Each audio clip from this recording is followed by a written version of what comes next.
Já sabia, né? Já sabia, era óbvio. Tinha que me acontecer Sporting a mim. Quer dizer, foi um erro de amador fazer um vídeo um dia antes do mercado acabar. Entraram Slimani, Slimandowski, Slimessi, Slimané. Entrou Edwards, saiu Jomito e Tiago Tomás. E ainda ganhámos a Bessade pelo meio. Portanto, vamos lá. Já agora não se esqueçam de pôr like neste vídeo, muito importante. Like, subscrevam se ainda não são subscritos. Comentem, digam cenas, eu digo isto em todos os vídeos, mas tem que ser porque... YouTube, algoritmo, cenas... Eu estava preparado para fazer aquela cena do meme expectativa versus realidade, não é? Em que a expectativa vem o Edwards e o Slimani, só que depois a realidade foi também que veio o Edwards e o Slimani, tipo, what the fuck? Claro que as minhas previsões em como o Edwards ia acabar no Porto e o Slimani não vinha, estavam baseadas na história do Sporting, não é? A história do Sporting é isto. O Edwards, o mais normal, era acabar no Benfica ou no Porto, e o Slimani também, não é? Olha, por falar em Benfica, também jogaram com o Gil Vicente, não é? E pelos vistos, eu às vezes fico a pensar, será que o Sporting é assim tão bom?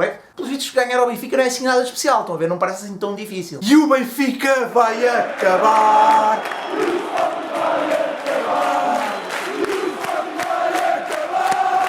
Podemos finalmente vingar-nos daquele cântico que eles fizeram quando o Godinho Lopes era nosso presidente. Não, mas por acaso eles na altura cantavam com razão, porque o Sporting ia mesmo acabar. Obrigado, Bruno Carvalho. Pronto, agora os brunistas vão pegar nesta cena em que eu digo obrigado, Bruno Carvalho, e vão dizer olha, afinal o gajo é brunista! Apesar de tudo, com o Godinho Lopes, quer dizer, tivemos 5 treinadores na mesma época, acabámos em 7º, ficámos em último no grupo da Liga Europa e levámos 3 do Videoton, não é? Portanto, não é bem a mesma coisa. Agora, benfiquistas, imaginem, esta época que vocês estão a viver agora, estão a ver, mas em loop durante 20 anos, pronto, isso é que é o Sporting. Para vocês terem um cheirinho do que é o Sporting, isto que vos está a acontecer nesta época tem que acontecer mais 20 anos. Olha, no meio disto tudo, o António Costa finalmente falou bem, pela primeira vez. Quer dizer, foi o Vieira embora, mas ficou para outro. Vamos então falar das contratações. Slimandowski, ok? Porque é que ele veio mesmo? Não sei, o Paulinho afinal marca golos. O que é que foi aquilo?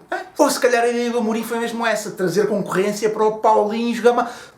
Puto!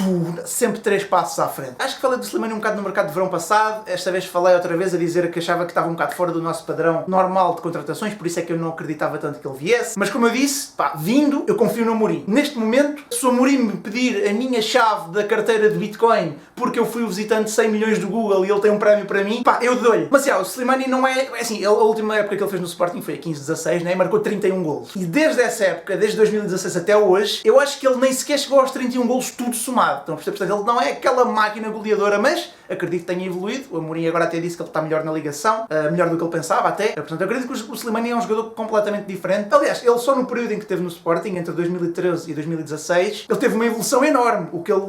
Como ele era quando chegou e como saiu, ele chegou um jogador lá da Argélia que se tirava para o chão, tipo, não parecia que não sabia o que era uma bola, e saiu um jogador a sério, estão a ver? Portanto, acredito que depois de jogar em Inglaterra, Turquia, França, tenha evoluído mais. Simplesmente não é aquela máquina goleadora, não vai ser aquele jogador que vai fazer 300 mil golos ao Porto só, ao Porto. Marca só ao Porto, acho que foi para isso que foste contratado, vamos ter 3 jogos com o Porto agora. Mas o próprio Amorim admitiu e tudo que rejeitou o Slimani no verão, não é? Foi a opção dele o Slimani não vir, porque pelos vistos, houve mesmo essa abordagem, apareceu nos jornais, mas pronto, agora sabemos que foi mesmo oficial, aconteceu. E desta vez ele mudou de opinião, porque provavelmente percebeu que precisamos de mais um avançado, que era algo que todos nós já tínhamos reparado. É um bocado óbvio que precisamos de uma solução diferente. Tínhamos o Tiago Tomás, mas num jogo em que estejamos empatados a jogar contra um autocarro, precisamos de pôr um jogador aos 75 minutos para o chueirinho final do Tiago Tomás, quer dizer, Slimani, né? Slimani, que é? Paulinho já lá está, Coates vai para lá também, entra o Slimani, mas se não marcarmos 15 golos assim eu não sei. Ainda por cima temos gajos que cruzam bem, né? O Nuno Santos cruza bem, o Porro, bicho, monstro, Daniel Alves Tuga.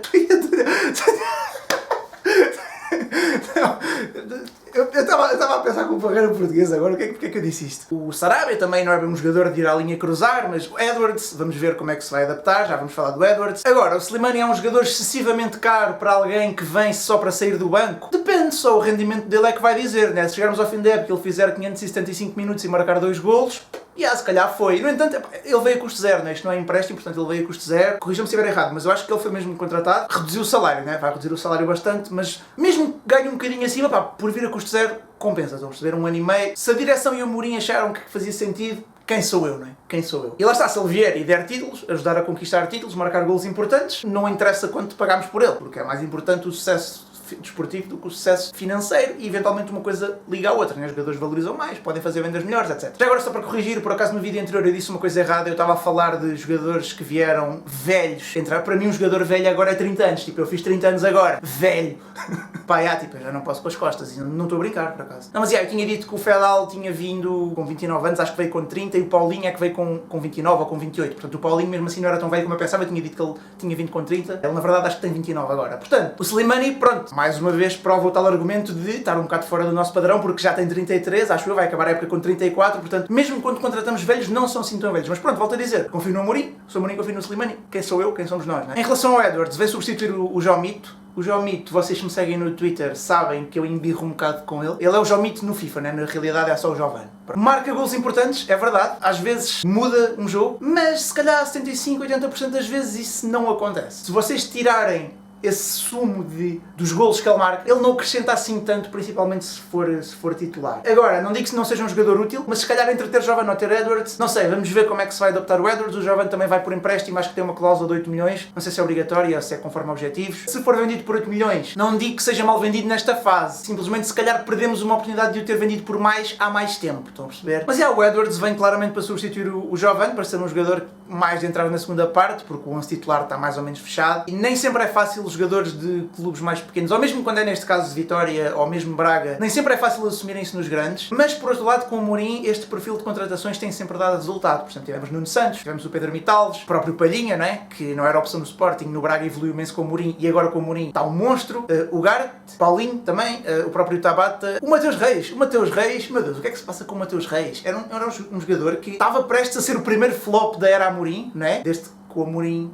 veio, já repararam que ainda não houve flops praticamente. E ele estava prestes a ser o primeiro, mas pá, agora o que é que se passa com ele? Está um monstro! Às vezes eu nem me lembro que vendemos o Nuno Mendes. Não, o Nuno Mendes, pá. Nuno Mendes é sempre o Nuno Mendes. Mas o Mateus Reis está a fazer uma época muito acima das minhas expectativas, e das vossas também. Né? Tinha ideia que ele ia ser aquela alternativa de banco, a terceiro central do lado esquerdo e eventualmente a lateral esquerdo quando fosse preciso. Mas se ele continuar a jogar assim, quer dizer, eu nem me lembro que temos o Vinagre, porque ele para mim continua a titular. Eu lembro-me quando o Sporting tinha problemas de laterais, né? Agora temos um problema oposto, que é qualidade a mais nas laterais. Do outro lado temos o Porro, que é monstro galáctico. Depois temos Vinagre. Pronto, e Gai, também não se pode ter tudo. Já agora por falar em Porro, tipo, o Porro está... Já repararam a diferença que faz um lateral entrou na Taça da Liga, não é?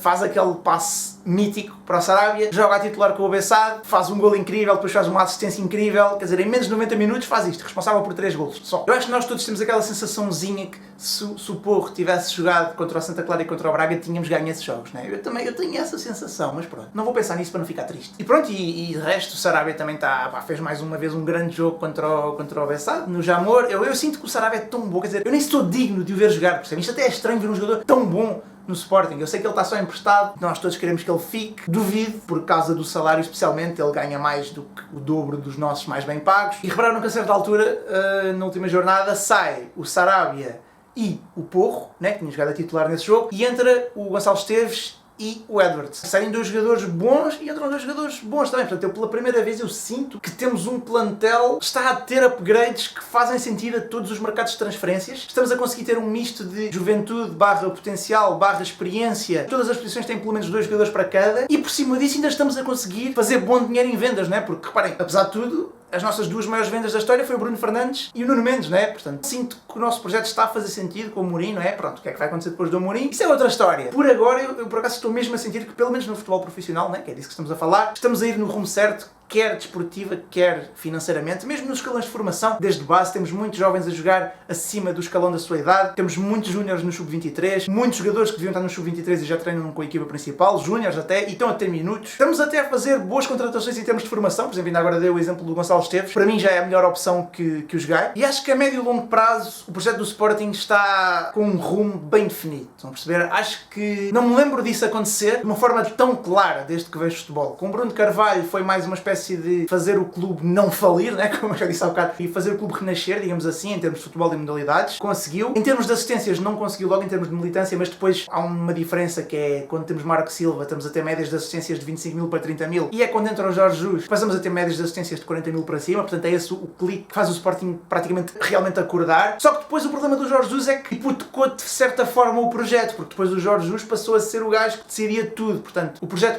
deixou de ser uma evolução consolidada consolidada para passar a ser temos que ganhar já. Aquilo não digo que tenha sido um all-in, mas o projeto foi claramente esse. Foi temos que ganhar já e a partir daí começar a pensar em gerar novas receitas e criar um novo projeto a partir de vitórias. E neste caso eu acho que está a acontecer o oposto. Nós estamos primeiro a tentar construir uma base a médio e longo prazo para depois poder ganhar. Por acaso ganhámos no ano passado, ok? Mas não estava planeado, ok? Não estava planeado entre aspas. Não era, o objetivo não é ter os jogadores da formação e ser campeões com os jogadores da formação. Ou seja, mas não com os Gonçalves Inácios, Eduardo Quaresmas, Nuno Mendes, quer dizer, isso não acontece sempre. Não é todos os anos que vamos ter uma fornada que chega aqui e de repente é titular e são melhor que os outros todos. Em relação ao resto do clube, pronto, não estamos a falar agora de modalidades, nem de marketing, etc. Estamos só a falar de futebol profissional. Portanto, é basicamente essa a principal diferença que eu encontro entre o bom caminho que estamos a fazer agora e os anos em que eu considero que fizemos um bom caminho com o Bruno Carvalho, que foi basicamente até ele perder o controle do clube em 2018. Pronto, e acabou por ficar sozinho, virou toda a gente contra ele e culpou toda a gente menos ele próprio. Acho que não faz sentido, mas quer dizer, ainda há tanta gente refém do que o Bruno Carvalho fez que eu quase que sinto necessidade de às vezes tentar comparar, se calhar a única boa fase do Sporting que muitos sportingistas viveram, que foi essa parte do Bruno Carvalho, com a outra única boa fase que vivemos, que foi esta em que não me lembro do Sporting ganhar tantos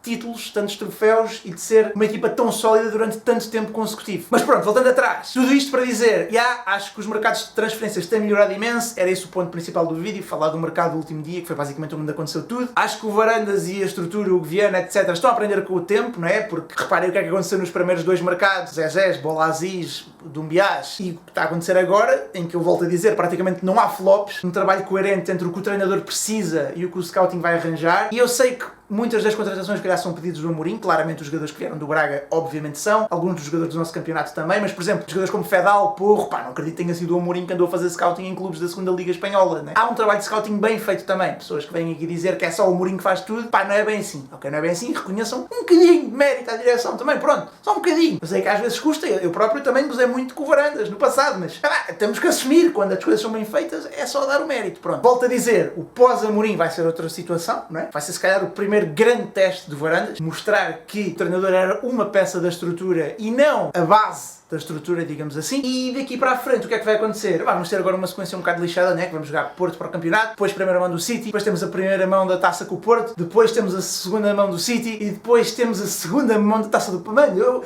fiquei cansado só de dizer isto. Acho que se perdemos no Dragão e ficarmos a 9 pontos, acabou o campeonato, honestamente. Se empatarmos, acho que ainda temos hipótese, porque já jogámos na Luz, por exemplo, já jogámos em Braga, o Porto ainda tem que fazer estes jogos, portanto o Porto acho que no geral terá um calendário mais difícil que nós a seguir ao jogo no Dragão. Claro que, como viram, isso significa pouco, porque perdemos com o Santa Clara e com o Braga, né, em casa. Às vezes não são os jogos grandes que fazem os outros grandes perder pontos. Isto, claro, atenção, se ganharmos, vamos jogar amanhã com o Famalicão, se calhar vou pôr isto amanhã para vocês, vamos jogar hoje com o Famalicão. Obviamente se não ganharmos ao Famalicão, nada disto que estou a dizer importa. E é isto, está feito o vídeo. Eu tinha dito que o próximo vídeo ia ser o episódio 6, acho que é o 6 das capas mentirosas, afinal não foi, né? Tive que fazer um vídeo aqui para me redimir do último, que mais uma vez envelheceu mal, não é? Foram só precisas 24 horas para o vídeo envelhecer mal. Uma cena relevante que aconteceu, Greenwood, a lenda do modo de carreira de Ruben Amorim, foi exposto, né? Parabéns à rapariga que expôs aquela besta, espero que ele sofra as consequências e acho que está tudo dito. Mais uma vez, muito obrigado por todo o vosso apoio, manés. Muito obrigado mesmo.